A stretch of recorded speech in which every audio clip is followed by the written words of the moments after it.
Ch.13 could not believe her eyes. Volpe's body melted and evaporated, but Fugo was still there, collapsed on the ground, even though he'd broken the capsule. He coughed violently, blood running down his chin, but he was not dead. "How?" Ch.13 whispered. "Stands reflect the owner's personality," a voice said, right behind her. She looked up and saw Murolo. "When there's a shift in the psyche, the stand changes too." She wondered how he'd survived. When he saw her look, he shook his head. "Don't ask me to go help him just yet. Fugo's virus is almost certainly even stronger than before. When he bit the capsule, the viruses multiplying in his mouth attacked each other before they went after him. I don't want to go anywhere near something like that. Do you?" He crouched down and looked her over. "You're a tough cookie yourself. You've got a few broken bones but no internal injuries. You'll live. Guess I see why Mista was so certain you could handle it." Murolo seemed different from before, confident. But Ch.13 was too exhausted to think. She closed her eyes and let out a long breath. It was standing right beside him, staring down at him, the most terrifying stand of all. The jagged body, those crazy bloodshot eyes, the twisted mouth, always gnashing teeth and snarling. Purple Haze, his own alter ego, a reflection of his own mind, another panna cotta Fugo. It was staring at him. And for the first time, Fugo stared back. Had its eyes always looked like this? He felt the eyes had been more lonely before. Or was that an emotion he'd forgotten somewhere along the way? Like the bacteria that fill our world, existing without our help, rebuffing all attempts to get rid of them. Something you didn't want, but for some reason you could never be free of. A shadow of conflicted emotion. It looked down at him, and he looked up at it. When he could no longer believe anything and had nowhere else to go, it would always be at his side. Neither of them said anything.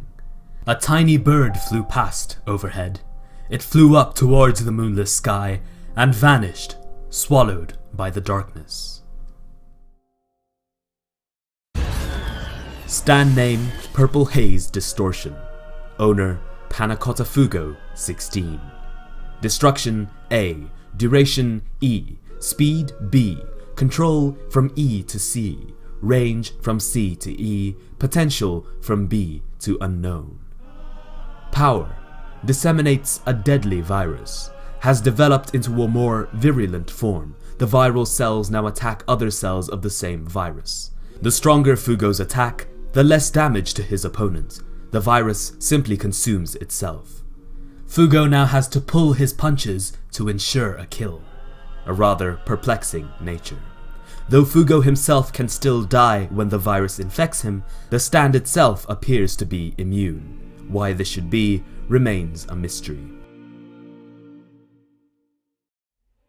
Chapter 13.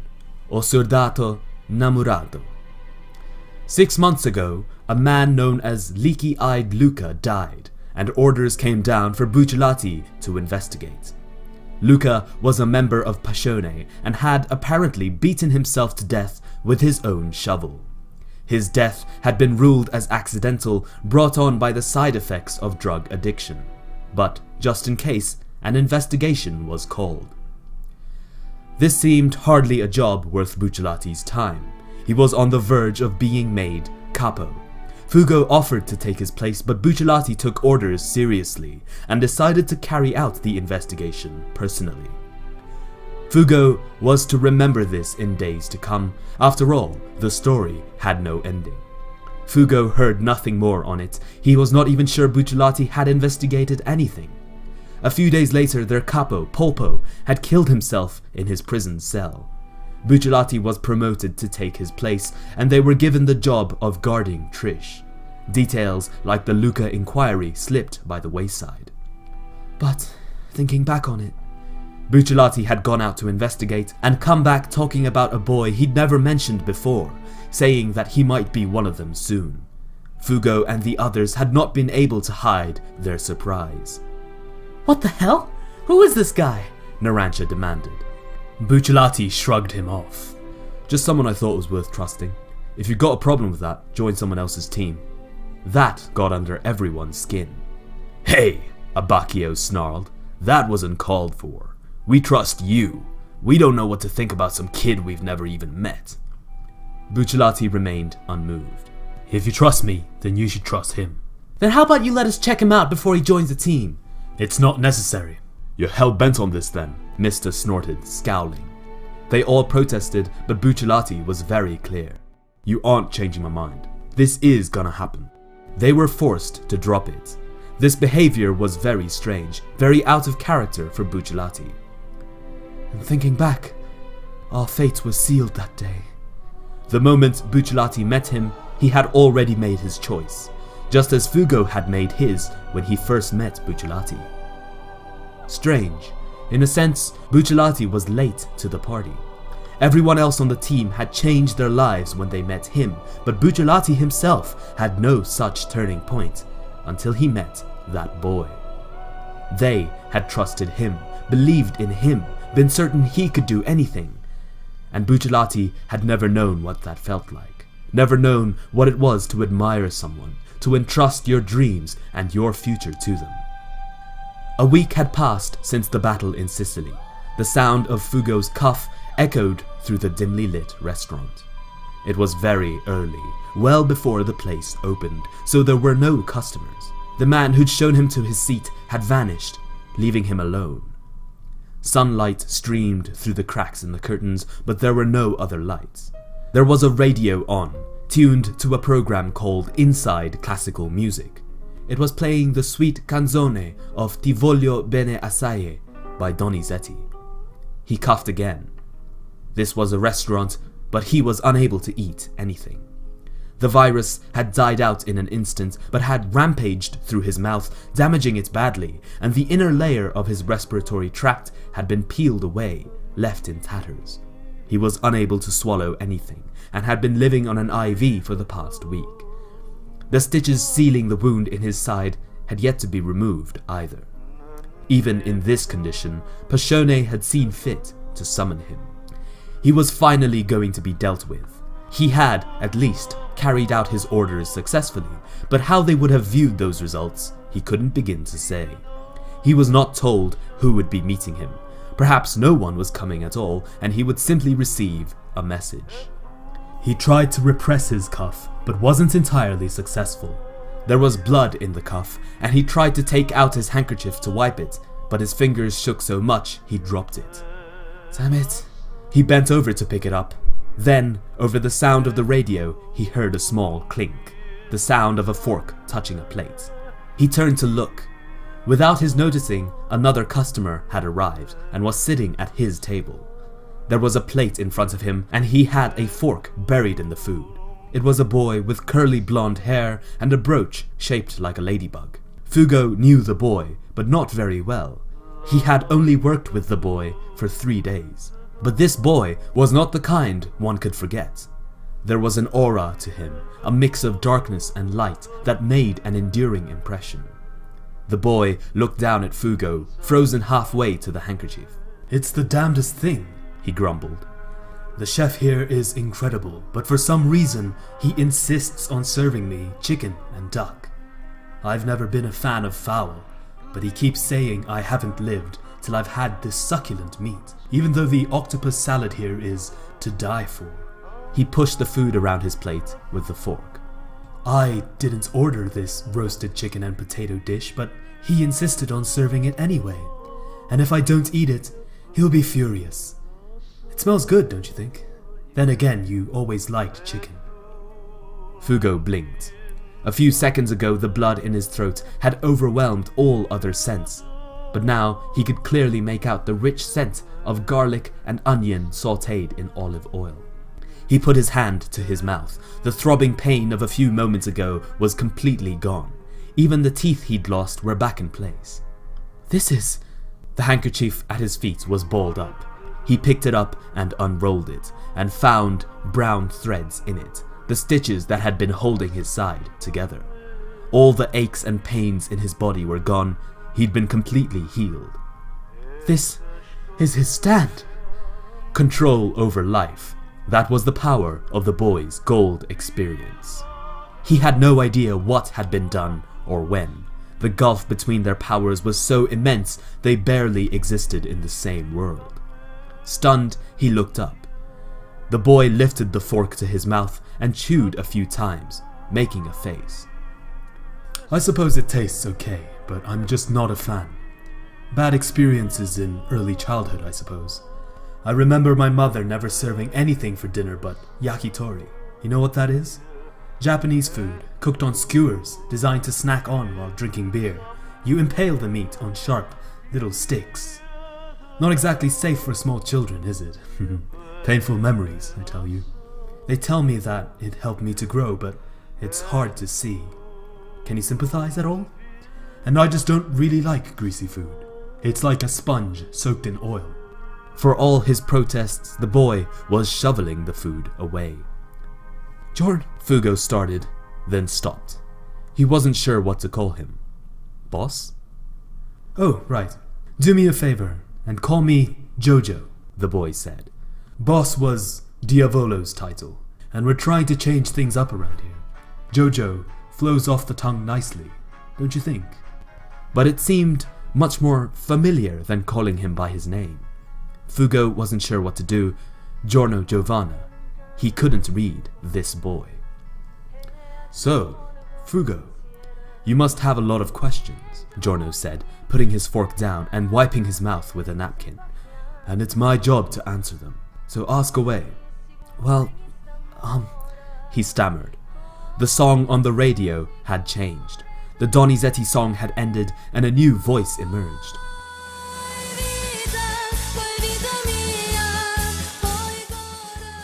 Fugo gaped at the radio. He knew that voice. This was the voice that had rudely said, "It's not like I want to see you naked or anything," the first time he'd met her. The song was O surdato nnammurato, the soldier in love, a song based on the thoughts of a young soldier in the First World War towards his lover back home.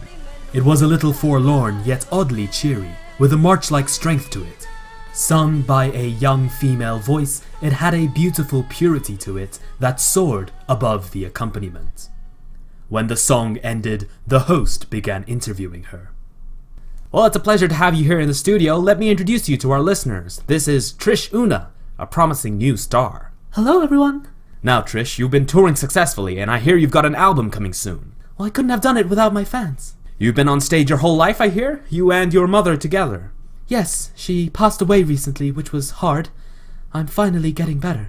And I heard you disappeared for a while. Your manager must have taken quite a fright. Well, I can't apologize enough for that. I was on a journey. Naples and Rome and Venice.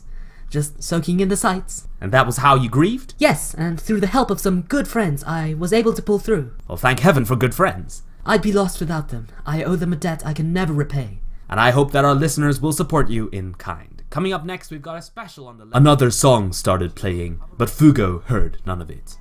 While he stood there stunned, Giorno reached for the pitcher of water and began refilling his glass. In Venice, you said we didn't even know what kind of music she liked, and now you do. He raised the glass to his lips, took a sip, and put it back on the table. We didn't help her with this, you know. We don't do that anymore. She got the recording contract on her own merits. Fugo turned towards him, but kept his head down, not meeting Giorno's eye. Yes? Why me? You sent me on a critical mission. Sheila E. and Murola were one thing, but what reason was there to send me? Fugo hesitated. I'm a traitor. You can't trust me. Giorno took another sip. That is your worst trait, he said. Fugo stiffened. Giorno nodded. You don't believe what you just said. Not for a second. You don't believe you betrayed anyone. In fact, you feel very certain that Bucciolati betrayed you. You imagine we see you as a traitor, and you voice that notion preemptively, even though you don't believe it. That's what you did that day, too. Everything you said was simply a reflection of what mob culture deemed common sense. None of it reflected your own emotions. You just echoed the consensus view. But Giorno was looking right at him. His gaze was painful. Deep down, you despise that common sense. Otherwise, why would you ever hit a teacher with a dictionary? In the bottom of your heart, the fact that other people don't believe what you believe infuriates you. That's why you suddenly snap at people over nothing. That's your nature.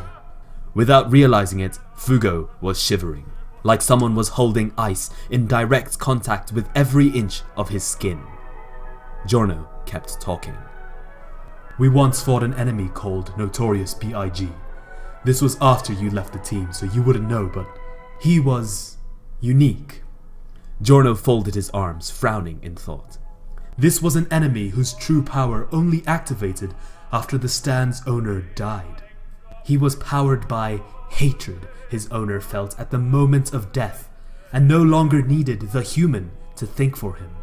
Since he was already dead, he couldn't be killed, and all attacks were useless. After we fought him, I thought to myself, I've seen this before. Exactly. Purple haze. Your stand is also fueled by hate, but your virus can kill you as well, regardless of what you want. You were incredibly fortunate not to die the first time you ever used your stand. Most people would have died long ago.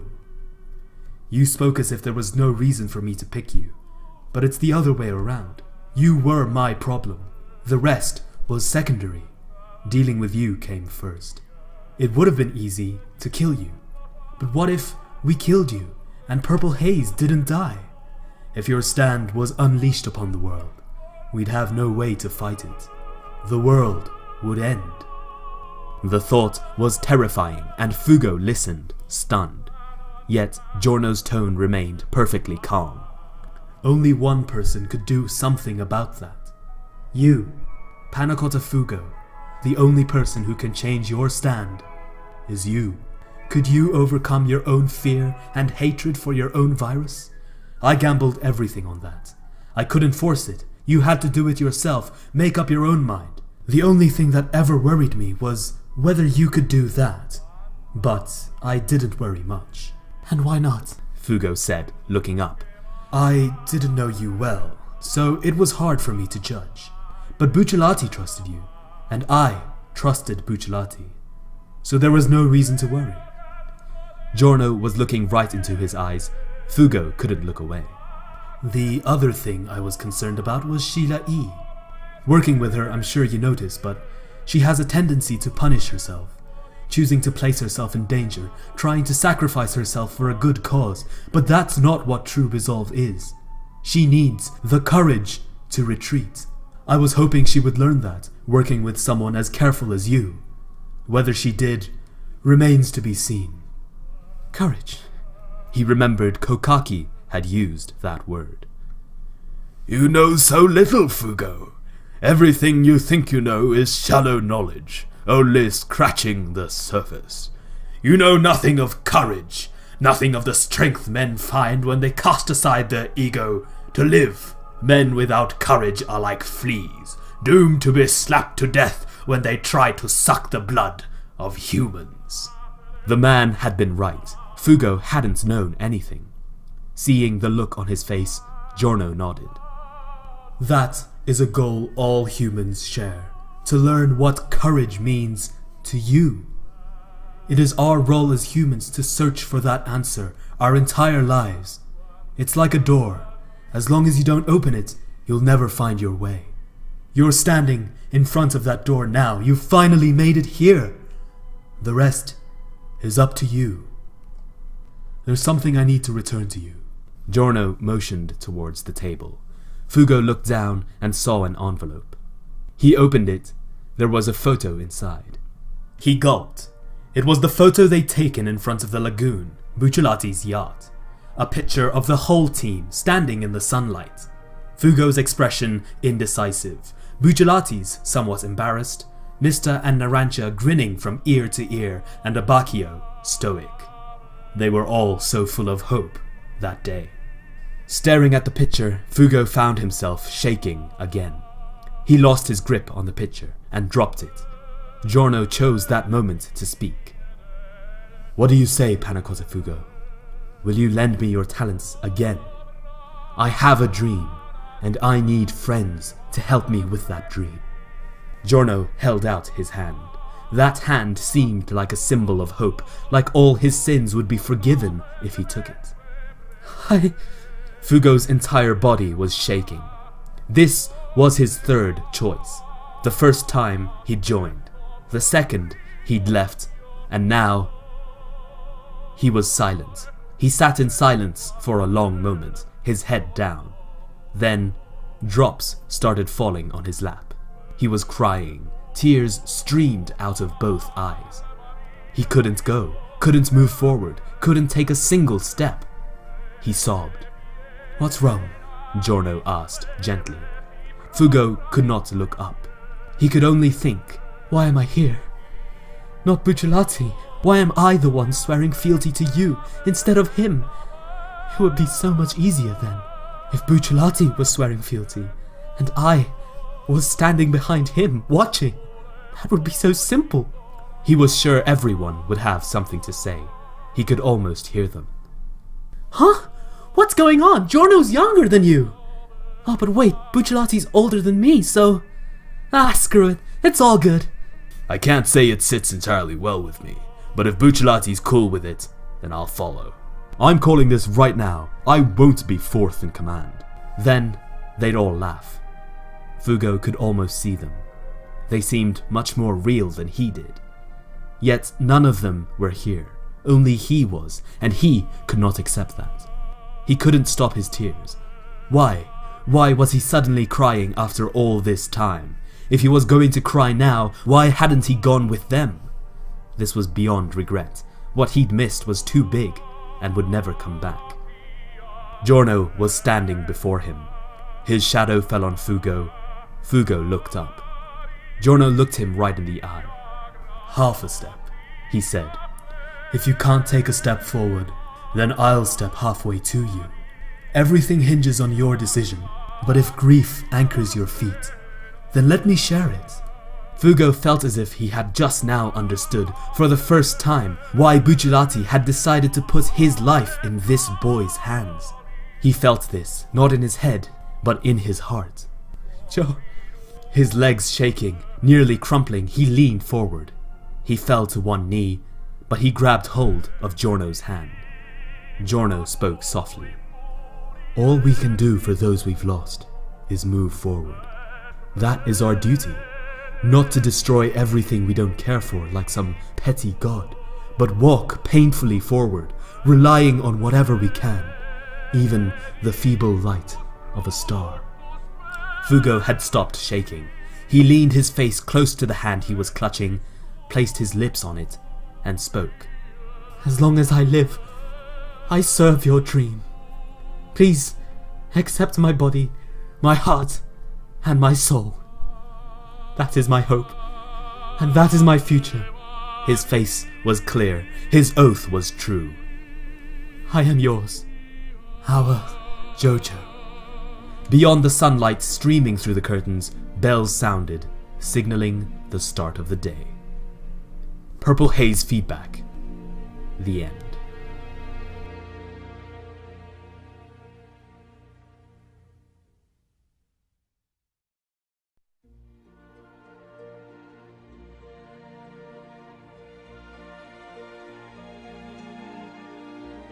If you told me 10 years ago, when I first listened to Luciano Pavarotti's Ave Maria, that I would use it in 2017 to close my JoJo's Bizarre Adventure Purple Haze Feedback Audiobook, I would have many questions. But the one most relevant to me right now is, why would I be producing an audiobook of Purple Haze Feedback?